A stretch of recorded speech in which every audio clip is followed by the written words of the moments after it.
Hey, what's up, rock stars? It's Rox coming to you today with a review for Real Housewives of Atlanta, season 17, episode 11. If I'm counting down correctly, we only got about 7 episodes left, you guys. That's just 2 months. We'll be done with it. Is it too soon to be starting to count down?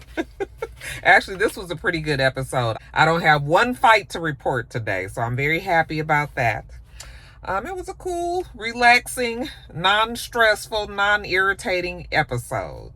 Probably boring for some of you guys, but I'll take it, you guys. Anyway, the review. Let's get to it, shall we?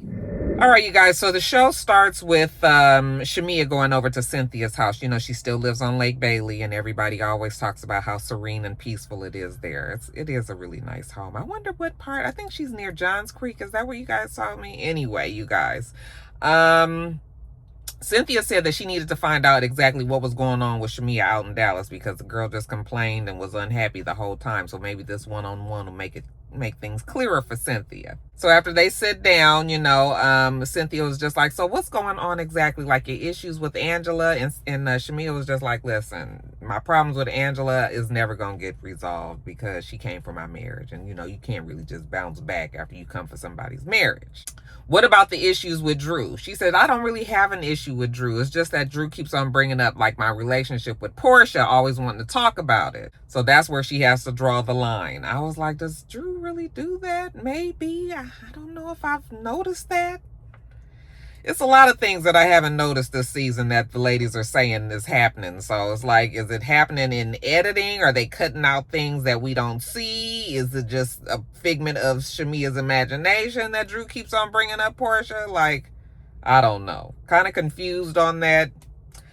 But whatever. Now, while they're sitting there talking, Cynthia was just like, so, your party the other day for Issa, why you didn't invite Porsha?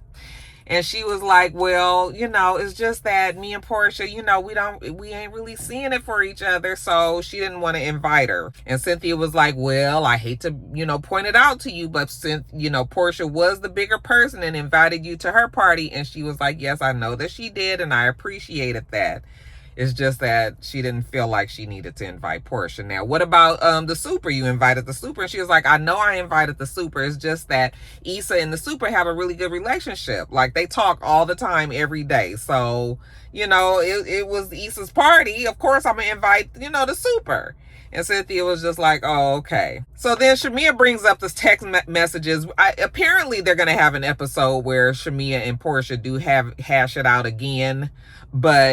Or fight it out. I guess it's going to be a fight, it looks like. But anyway, she brings up the text messages that happened right after the reunion. Remember, they were going back and forth about the mothers and the daycare center and how one stabbed the other one in the back and it's unforgivable and all of that.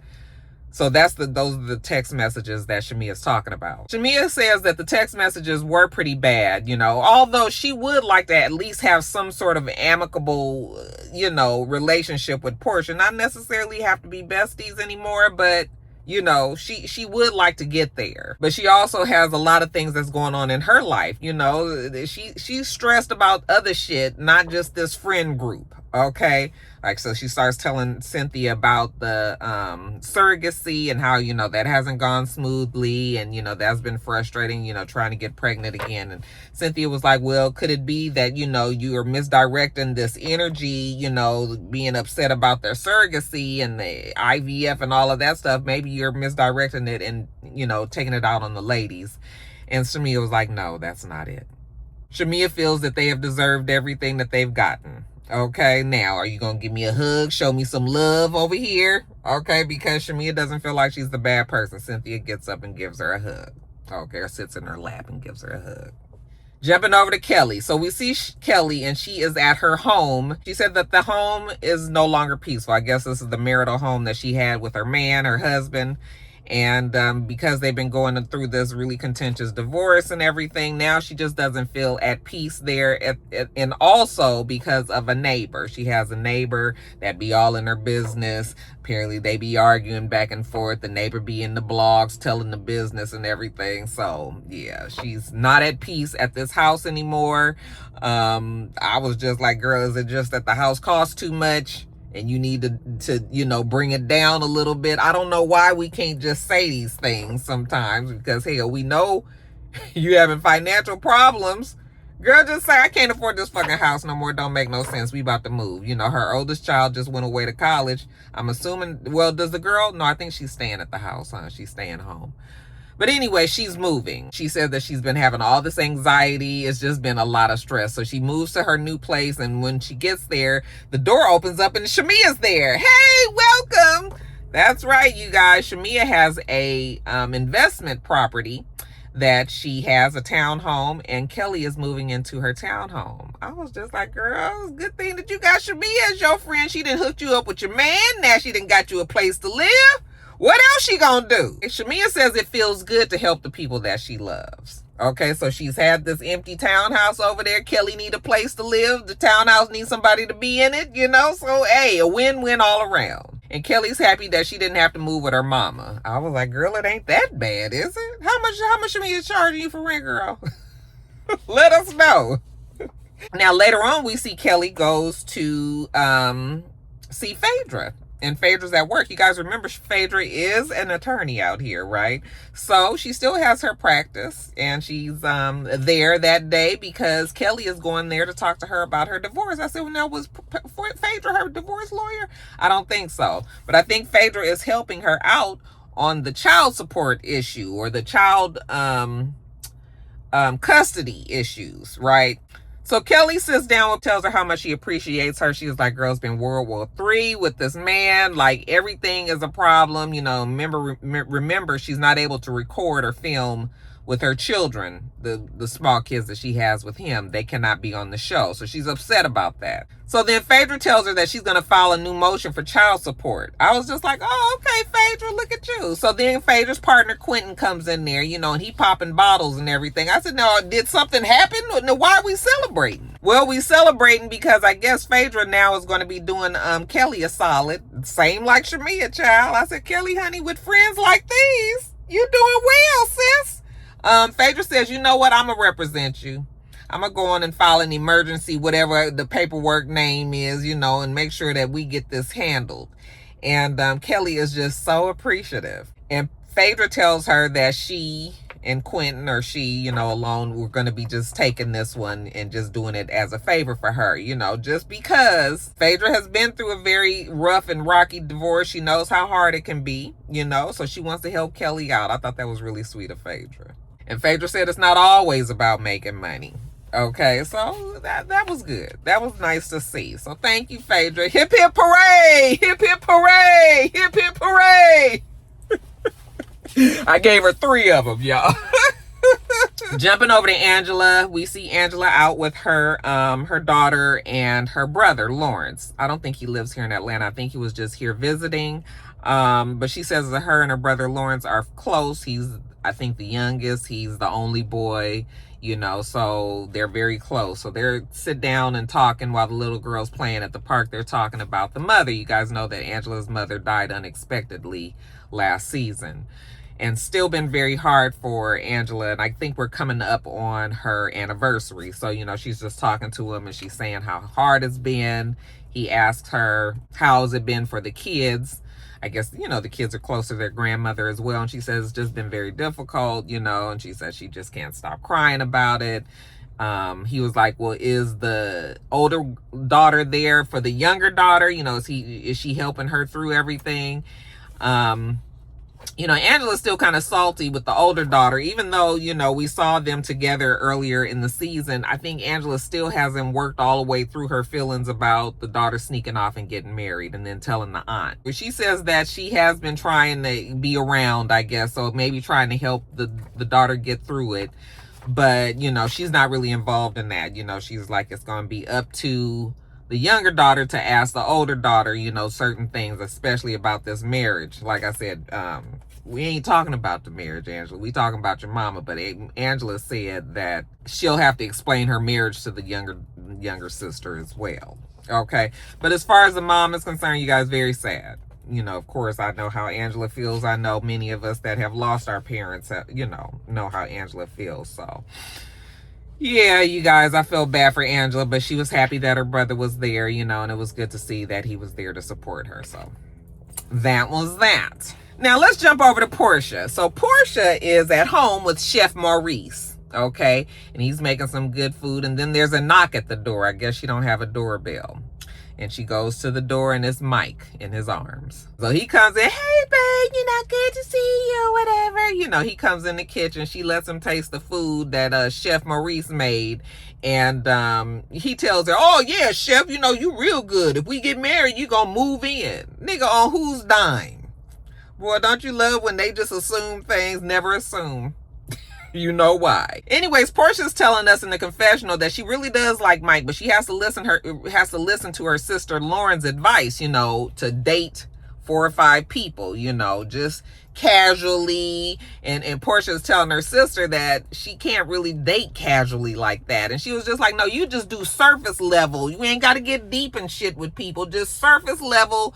And then, have a good time like that. Well, Porsha's narrowed it down to 2 people. Okay. We got Mike, who's a man, and we got Sway, who's a woman. Now, Porsha tells us, I know that I'm wifey material. I know when people get with me, they want to settle down, but this time I'm taking my time. And really, you could tell that her and Mike are nothing more than friends, child. When they kissed, when he came in the house, I was just like, ooh, very, very cringe, because you could just tell there's nothing there.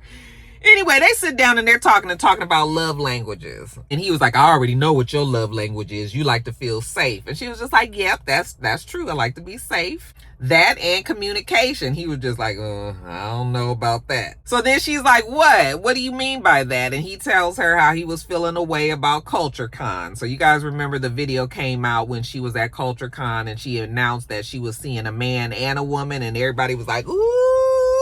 Well, apparently she hadn't told Mike nor Sway that she was going to be making that big announcement like that. It seems like maybe Mike was acting as if he didn't know that she was involved with another person, let alone a woman. So, yeah, Mike, get your shit and go. I'm over this conversation already, but we got to go through it. And of course, the discussion is about the kids. He wants to have kids. Porsha don't want to have kids. We don't even have to go through this, because Porsha is not fixing to go and get pregnant for this man. This man is not about to have no kids with Porsha. He can say all what he want to do, and Porsha can try to break it to him softly that she don't want more. We ain't doing that. I'm already tired of this whole fake photo, pseudo relationship anyway. So when Porsha asked him, are you going to continue to take it slow with me? And, I guess he agrees. I was, boy, why are you taking what slow? Leave this woman alone. You do not have you don't have the machinery that she's interested in right now. Pick yourself up and leave.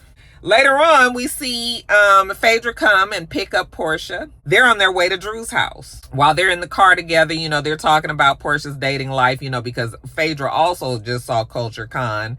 And so she's just talking to her about it like, girl, you just jumped on out there, right? Porsha tells her how she feels bad that she shouldn't have blasted her dating life like that, because neither one of them was really prepared. Anyway, they make it over to Drew's house. Then we see Angela gets there. Cynthia's there as well. Drew has it all done up and fixed up, with the charcuterie all fancy, all on the wall and on the, on the island and everything. Real nice, I guess Drew said that she's, graduated now. She's considered one of the oldies. The old Real Housewives, they all accept her now. So look, they put Drew through hell, but she finally made it. So they sitting down and they talking, Porsha talking about how wonderful, Drew was at the Rich Homie Quan Memorial, and, Drew sang the national anthem. Drew starts to tell them about Pinky's show. So it is going to be a series, and, Naturi Naughton is supposed to be playing her. Angela was like, girl, please. No, Naturi is playing Pinky? She don't even look like her. Okay, she called her Mr. Clean. I was like, okay, Angela, not too much on the bald head. Not too much on the bald head. I would like to see what Angela's hair looks like underneath that wig. Anyway, Drew starts to tell them how she met K. Michelle and Shamia up at the restaurant. I guess all the other ladies were supposed to come, but they didn't show up, so she was just there with them. And Drew tells them how at the restaurant, all Shamia wanted to talk about was Porsha. So they do a little flashback, and I was like, I didn't quite get that. I don't know where everybody is getting these things from, because did Shamia really bring up Porsha? Then Cynthia tells Porsha that Shamia brought up the whole text issue and I was like, Cynthia, now that is a bold-faced lie, because you are the one that brought up Porsha. You asked Shamia why wasn't she invited to Issa's party, and now you sitting here just making it seem like you guys, Shamia just out the blue brought up the damn text message issue, and that is not how it worked. Okay. Now, everybody is dumping on Shamia right now. I realize that Shamia is the person to dump on.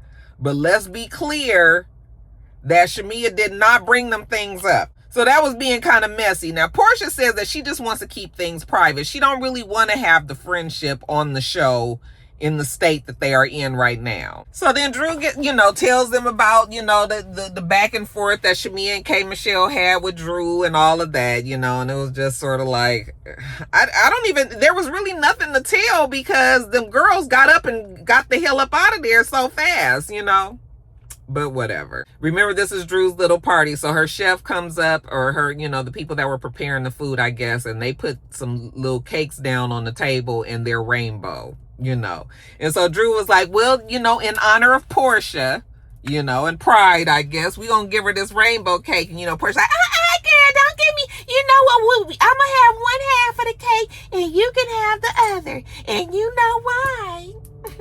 Yeah, because we know that Drew, I don't care what nobody say, Drew was getting real comfortable with Ty.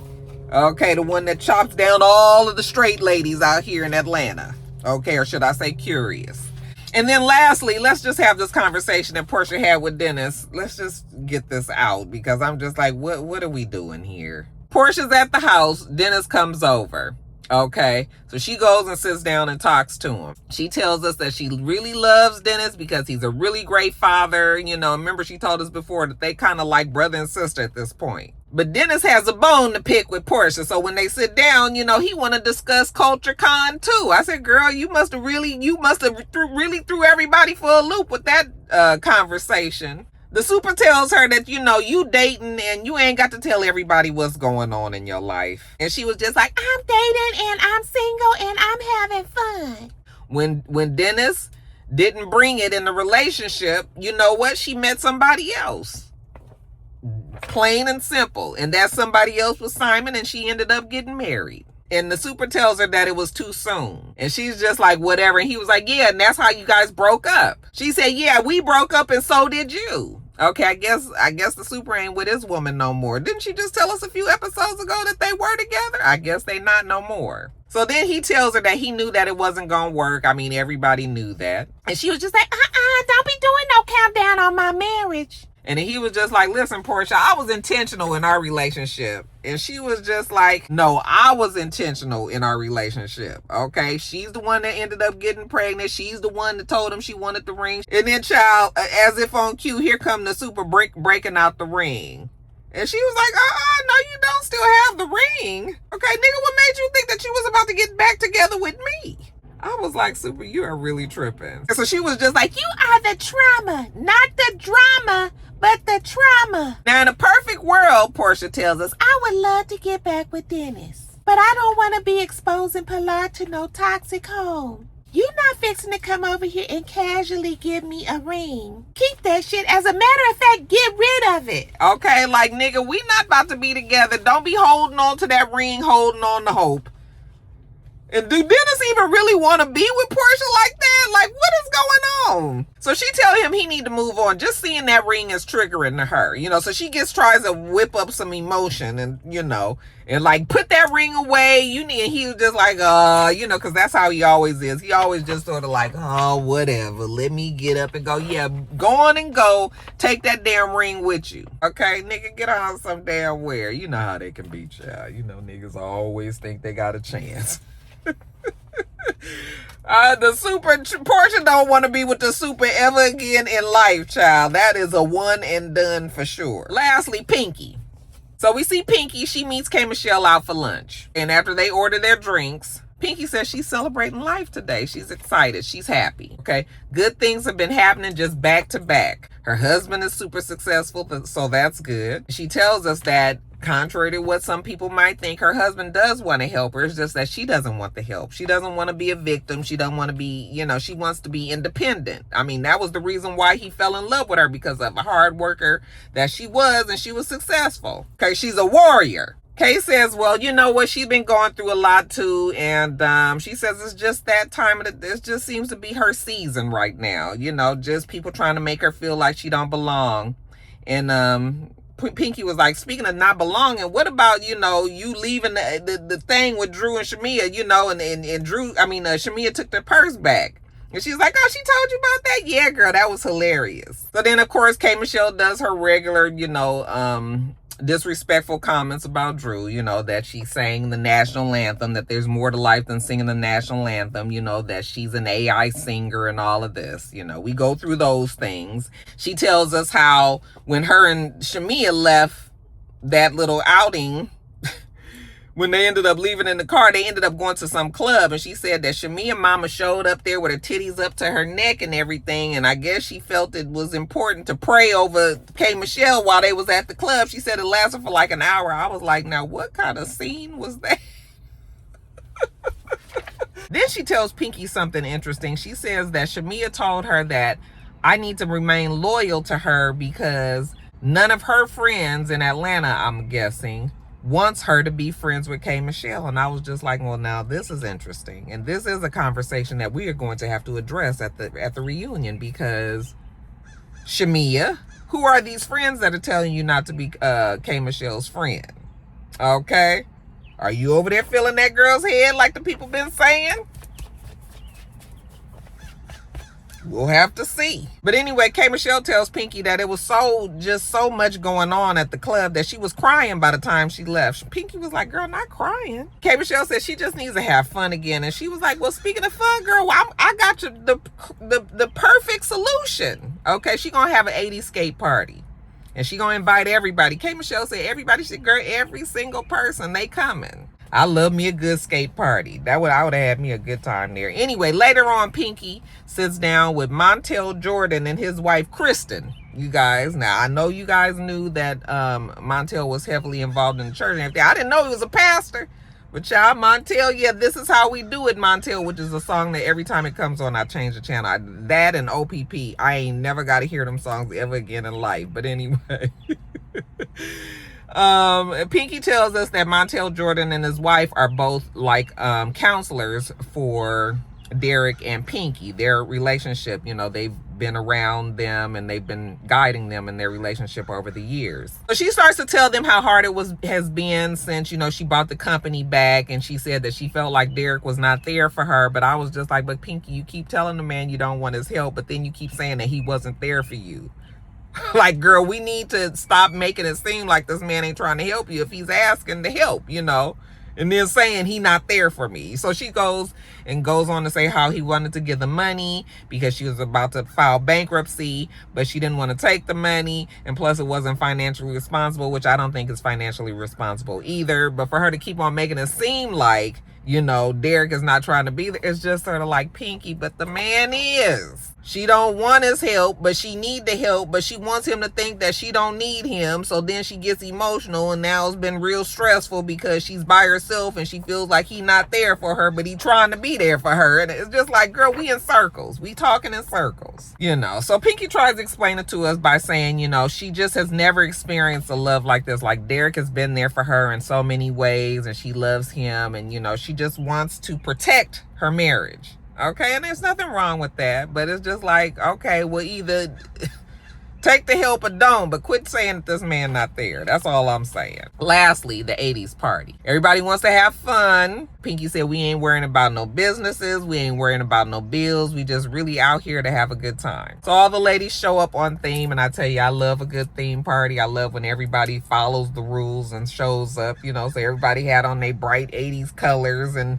spandex and biker shorts and big hairdos a la Salt and Pepper and all of that, So it looks like they were going to have a good time. Then we meet this new guy, new friend of Drew's named Terry. Apparently Drew's hairstylist introduced her to Terry at some foundation thing that Drew was doing recently. But she says that she's not interested. Okay.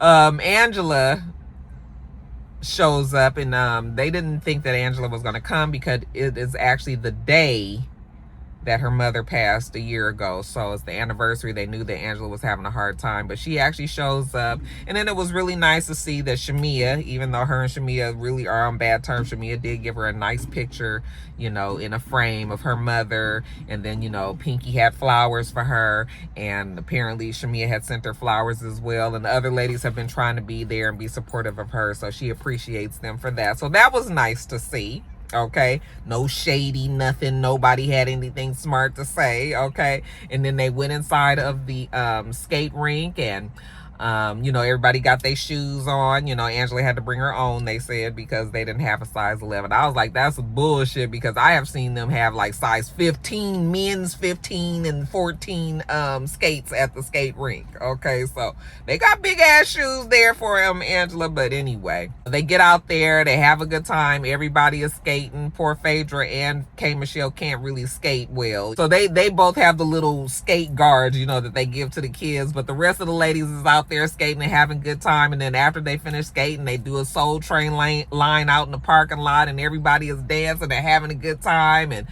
it was really, really refreshing to see. That's really how the episode should have ended, instead of us ending with Porsha. That's why I switched it in order for the review. But yeah, it was nice. Very nice, calm episode. It was pleasant to see that the ladies, you know, do have other things going on in their lives besides fighting about Porsha and Drew and K Michelle and all that, you guys. So really nice episode. Nothing too exciting. What y'all thought about it? All right, you guys, that is it. I am going to get off of here and get this up edited and up to you. Okay, make sure you thumbs up the video, comment, subscribe to the channel if you haven't already. I'm Roxanne. The channel is itsrox. Everything else I do will be in the bottom bar. All right. So I hope that you have a wonderful, wonderful rest of your day, and I plan on doing the same. Until next time, rock stars. Bye.